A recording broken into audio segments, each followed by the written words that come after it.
पा रहे थे। अरे भगवान आपको क्षमा कभी नहीं करेगा महाराज, आने वाली पीढ़ी आपको क्षमा नहीं करेगी। इन बच्चों की, अरे इनको कुछ नहीं चाहिए, इन बुजुर्गों को कुछ नहीं है, इन संतों को कुछ नहीं चाहिए। अरे सिर्फ चाहिए उस वृक्ष की सुरक्षा, उस वृक्ष के लिए कानून बना दीजिए।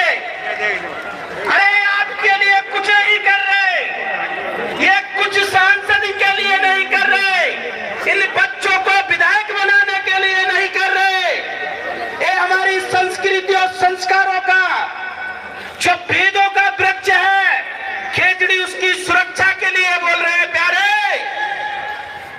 यह इतिहास, यह भाजपा सरकार को, यह सनातन की सरकार को, यह नेत्रहीन सरकार को कभी भी